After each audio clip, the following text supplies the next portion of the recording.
يسعد أوقاتكم مستمعي إذاعة صوت الجنوب. معنا اليوم باستوديو صوت الجنوب ضيوف كرام حلوا على رحاب جامعة الحسين بن طلال. نستضيف معنا الدكتور سهل نصير، ممثل الهيئة الأردنية العليا بالأردن، والكابتن مصطفى حسنين بطل عالمي بكمال الأجسام، والأستاذ الدكتور نجيب أبو كركي رئيس جامعة الحسين بن طلال. أهلا وسهلا بكم جميعا. أهلا فيك أختي. أهلا وسهلا. محافظة معان ترحب بزوارها الكرام. يعني حقيقة بداية الدكتور سهل نصير، ماذا فعلتم كهيئة لأبناء الوطن بالخارج المغتربين الذين يتميزون بالإنجازات العظيمة بكافة المجالات؟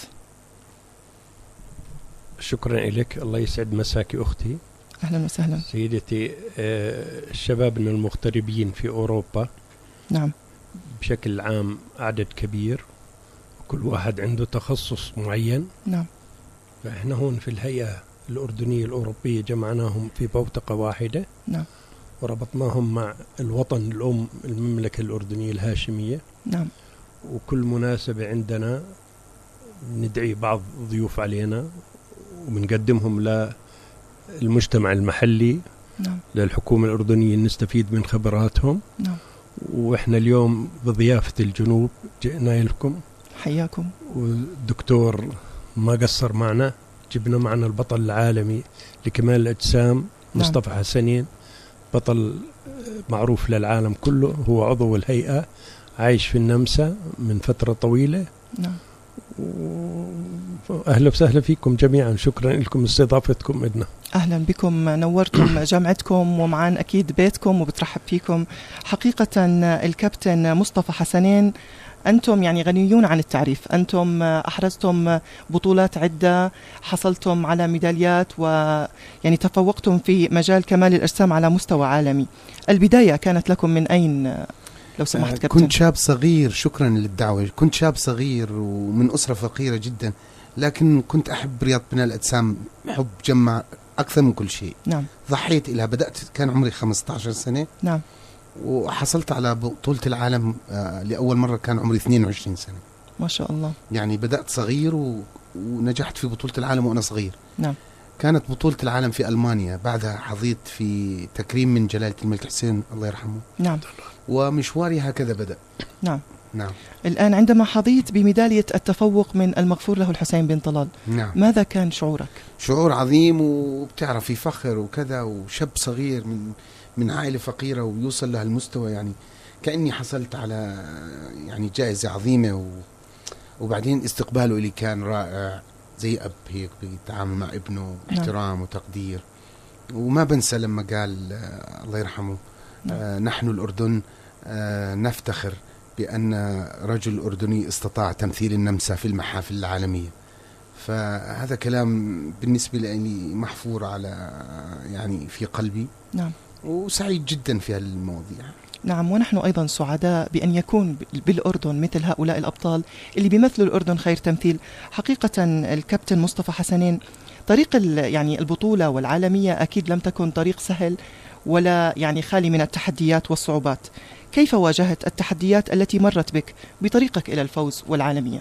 حقيقة يعني هذا شيء لا ينتسى. كان اسمي صعب جدا، اسمي مصطفى محمد. نعم. في أوروبا واجهت صعوبات صعبة جدا في عملية التحفيز أو المساعدة أو الدعم إني أستمر وأفوز. هذا نعم. كان صعب جدا. رقم 2 كان قادم من الوطن العربي، يعني مصطفى محمد وطن عربي. وبعدين رقم 3 أقول لهم من الأردن. وين الأردن؟ يعني يسألوني يقولي وين الأردن هاي؟ يعني ما كان حتى معروف على الخريطة اسم الأردن. نعم. واجهت صعوبات صعبة جدا جدا جدا جدا. وبعدين الدعم المادي ما كان موجود أبدا. والحمد لله اشتغلت وتعبت وثابرت والبطولة أشارك فيها 2 و3 عشان أكسب. نعم. والحمد لله توفقت. يعني ما كانت سهلة، لكن الآن الظروف مهيئة. نعم. للشباب. النوادي في المملكة ما شاء الله بكثرة. نعم. عندك السبلمنت اللي هو الغذاء الإضافي الآن بمحتوياته فظيع، يعني علم قائم بحد ذاته. وبعدين التسهيلات، يعني الدعم، الشركات صارت الأندية في الأردن تتعدى 2500 جيم موجود في الأردن. نعم.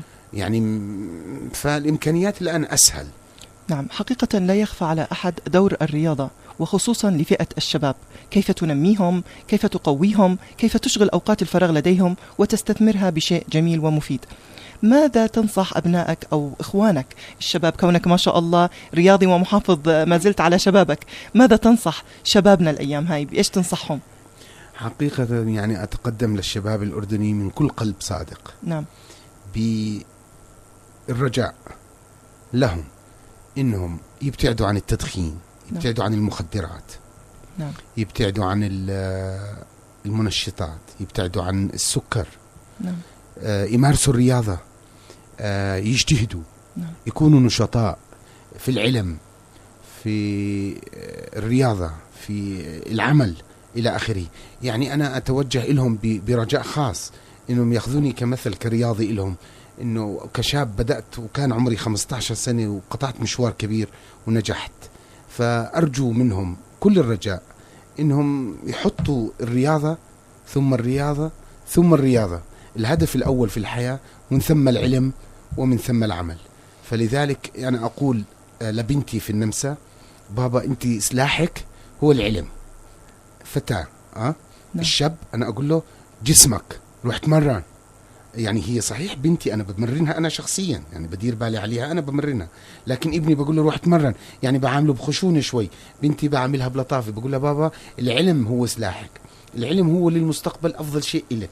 نعم. فبنتي بساعدها في العلم، ابني بساعده بالرياضة، بقول له يلا يعني روح تمرن. عندي حمزة وعمر، حمزة 24 عمر 20، وما شاء الله رياضيين، فعلا رياضيين. يعني بحاول أني أطبق الشيء مع أولادي. فبنصح الشباب الأردني في عملية المثابرة والتدريب والرياضة والعلم والمستقبل. الأردن بحاجتكم أو بأمس الحاجة لكم لبناء مستقبل مشرف.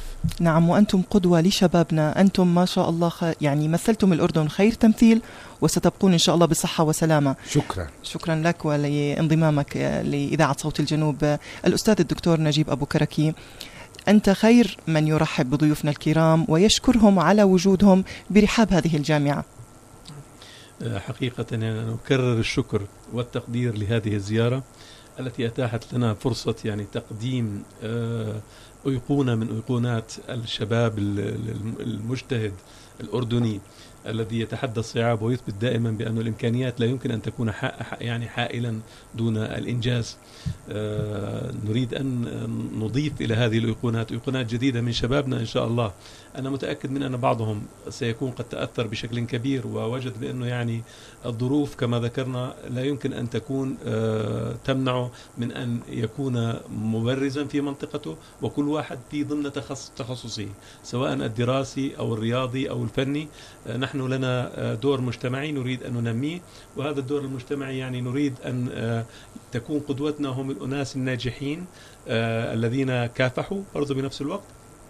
ومن يعني كما ذكرت أمثلتهم الساطعة عندنا البطل مصطفى حسنين اللي الكل يعني يعرف اسمه على مستوى العالم. لما يأتي شخصيا ويتحدث إليهم ويترك بهم هذا الأثر، بالتأكيد بأنه كل واحد منهم يعني يكون مر أمام فرصة، هذه الفرصة سيستغلها كي ينمي نفسه وكي يكون في النهاية يعني خير كبير للوطن بأكمله. نعم، حقيقة هذا ما نتمناه. أبناء الوطن، كبار الوطن، يعني كل فرد في هذا الوطن أن يكون بخير. الوطن دائما بخير ما دام أبناؤه بخير، والخير يأتي من الرياضة والصحة السليمة إن شاء الله. إحنا بنتمنى أن تكون زيارتكم موفقة لمحافظة معان. يعني نورتونا وشرفتونا الدكتور سهل نصير ممثل الهيئة الأردنية العليا في الأردن، وأيضا الكابتن مصطفى حسنين البطل العالمي بكمال الأجسام. يعني جئتم أهلا وطئتم سهلا. الأستاذ الدكتور نجيب أبو كركي، سعدنا بهذه الجلسة اللطيفة باستديو صوت الجنوب. أهلا وسهلا بكم. ربنا يبارك فيك. شكرا لك. كل التوفيق ولكم التقدير. شكرا على